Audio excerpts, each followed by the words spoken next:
Okay, good afternoon everyone, welcome to today's press conference to preview our first Premier League game tomorrow against Crystal Palace. If you'd like to ask a question in this, please raise your hand using the raise hand function on Zoom. We'll start with the TVs and then we will move on to the daily newspapers halfway through. We're going to begin today with Mark McAdam at Sky Sports News. Mark. Hi Thomas, can you hear me okay? Yes, loud and clear. Oh, good start. Thomas, congratulations on another trophy this week and congratulations on signing Romelu Lukaku, the club's record signing.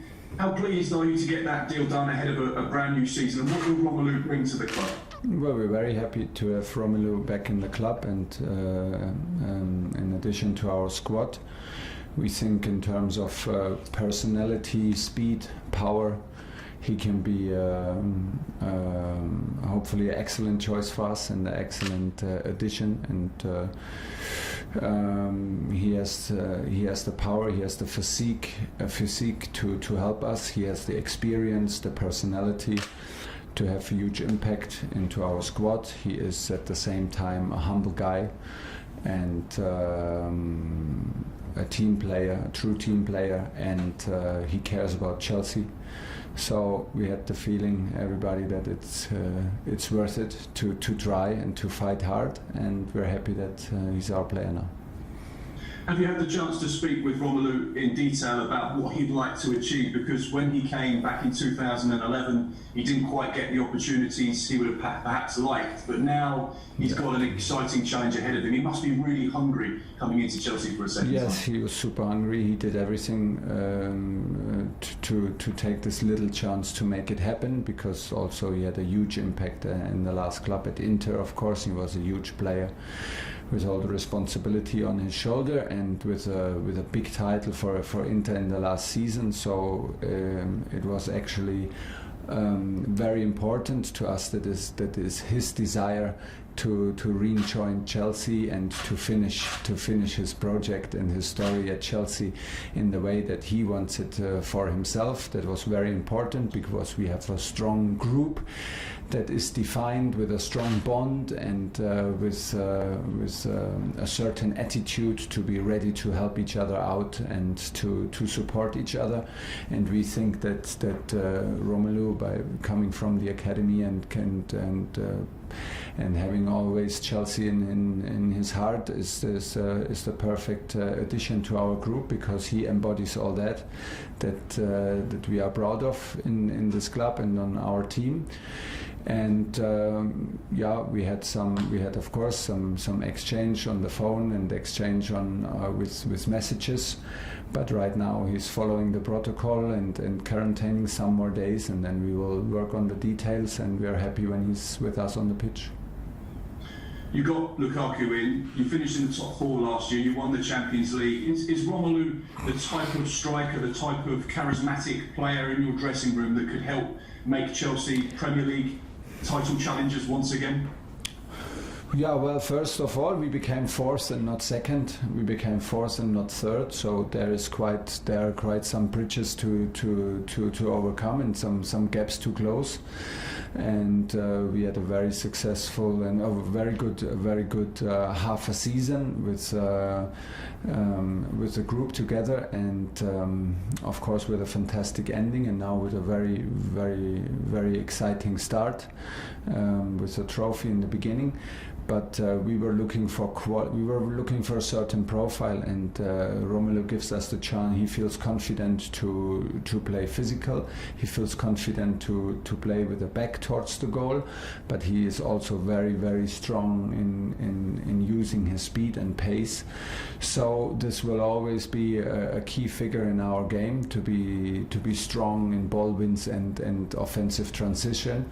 This is what the league demands, and this is what we demand of ourselves. We don't want to be only a ball possession team. We don't want to be only a defensive team. We don't want to be the team that only plays long balls.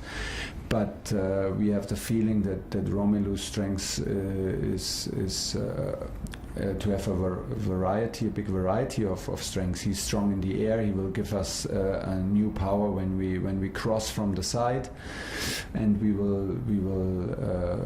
I don't think that we have to change our style of play to make him shine. And like you said, he has a charisma. He has a good age now. He's a leader, and hopefully he will be one of the leaders in our group. Last one, please, Mark. I'll go on to Tammy Abraham. There's been a lot of talk and speculation about his future at Chelsea. There's talk that you're in talks, and there's some dialogue with other football clubs about his future. Can you just bring us up to speed with what the latest is on Tammy and whether he potentially could be leaving Stamford Bridge?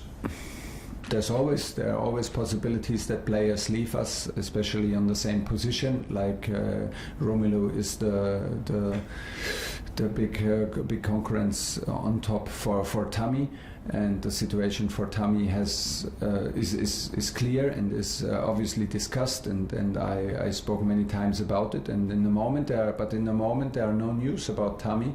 We have a good relationship. He is our player, and he is in the squad for tomorrow, and he has the chance to play and be decisive for Chelsea, and this is where the focus is.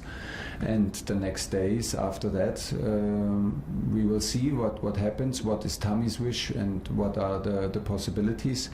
But right now it's Friday afternoon. The focus is for Saturday, and there are no news for his situation. John Southall, 5 Live.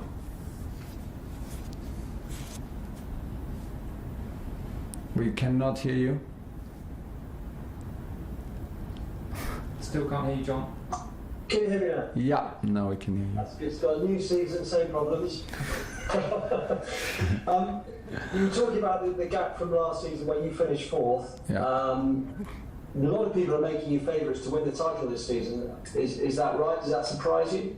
Yeah, that surprised me because everybody who can read saw that we became 4th, and we needed some help on the last match day from our rivals to arrive on 4th place and to make it in the end a successful season. And when you become 4th, you're not the favorite in the next season. We have some gaps to close. We let Liverpool pass us in the last match, and we have a big gap to close to Manchester United and Manchester City. I don't have the feeling when I see the transfer market and the activities from City and United. I don't see why they should be any worse than last season. They improved their squad. They are stable and very, very strong teams. So no, I think we are hungry, and we are the challengers for the top 4 first of all, and then after that we will always be hungry to challenge everybody for the best possible outcome, and we are not shy to fight for every title in which we compete, which includes cups, Champions Leagues, and of course the Premier League. But it's not worth breaking our head about favorites and not being favorites. It's the process and the daily business that counts, and we have to be on our very, very best level every day to be in some parts of the game on the same level, and to improve some other parts of the game, and do this day in, day out, to be ready to compete. And then we know very well that you need some luck, you need a momentum, and so on, and then we will see. I remember you said last season that you'd hunt Man City down from the very first game of this season. Yes. You've had a bit more experience in the Premier League. Do you think you are better equipped? Do you think your squad are better equipped now to challenge? Well, maybe not tomorrow, because tomorrow we feel we feel that we need still some time to be in the best physical shape, giving the special preparation with 3-4 groups of players coming in different times and entering in different times. But this situation has not changed. And I hope we play with, and I want that we play with this mentality. We want to hunt Man City, Manchester United, United and Liverpool, and not from January on, but from Saturday on. And the only thing to do it is to be in our best shape tomorrow, and to do everything mentally and physically tomorrow, together with our supporters back in the stadium, to have the first 3 points on our side. But this is the mentality with which we approach this season. We see ourselves as hunters and as challengers for the 3 teams that landed in front of us. Then it's always like this when you become when you enter in the first 4. There are 16 teams behind you that want to steal points from you. So you have to be aware, and you have to be on your very best. And this is exactly the mentality in which we want to have from our team. One more, John, please. Yeah, and how special would it be for you for the first time to walk out at Stamford Bridge in front of a full house? Yeah, hopefully, and it changes the whole game. It changes also coaching, and for that it's good that we have the experience of a half a season, and we have experience together, and very positive experience in 2 finals together. This creates a certain bond on which we can rely. We are very, very happy with the attitude and of the group and the mentality of the group, and hopefully we can show this energy, because I truly believe that this is the energy that spectators want to see all over the world. That's why you go into the stadium. You don't go only into the stadium because you're for a victory. You go to feel your team, to feel a bond, to feel that there's a special energy and there's a certain attitude with which you can define yourself. And this is on us to produce this every single match, and of course at Stamford Bridge.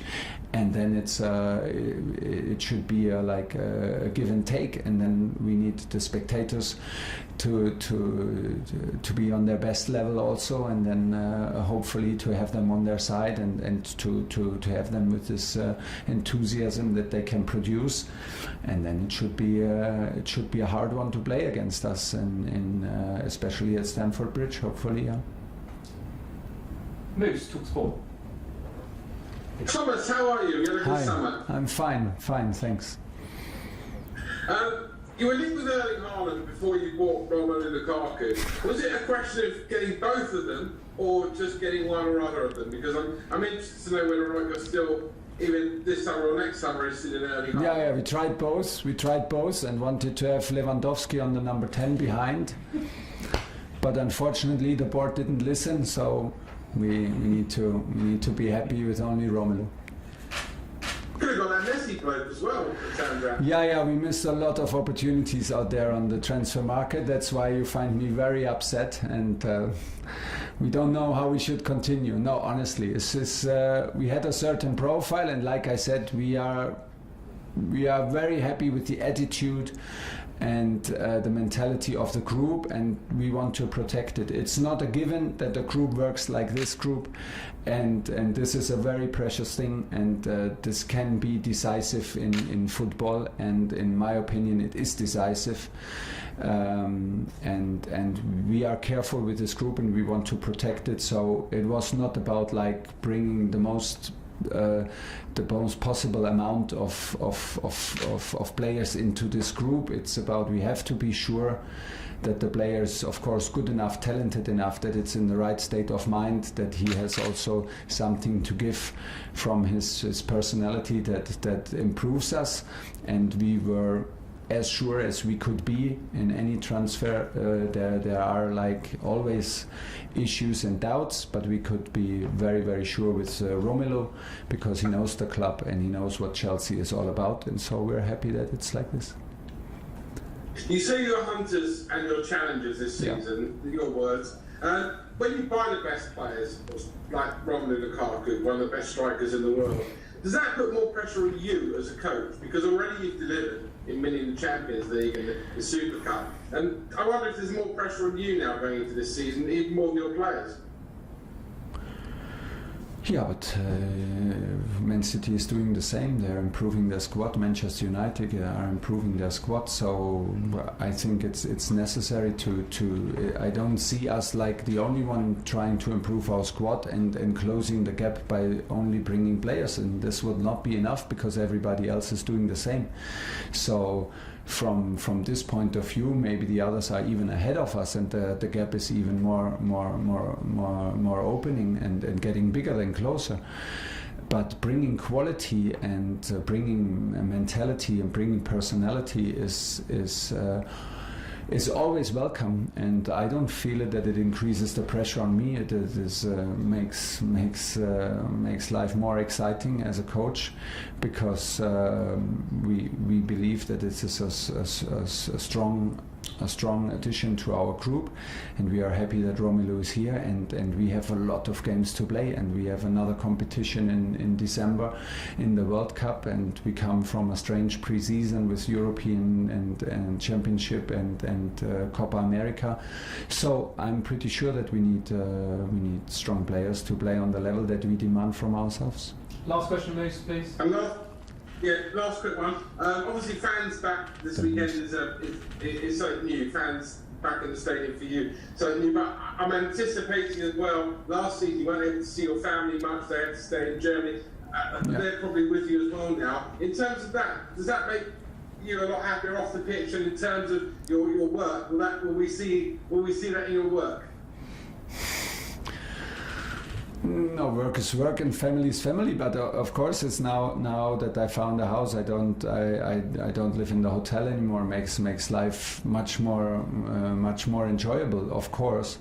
But I hope that the last half a year was not like that. That anybody found a manager being impatient or like being in a bad mood because he could not see his family. It was like the circumstances were like this, and everybody had to adapt. And this is what I demanded from myself, that I adapt, like I demanded from my players.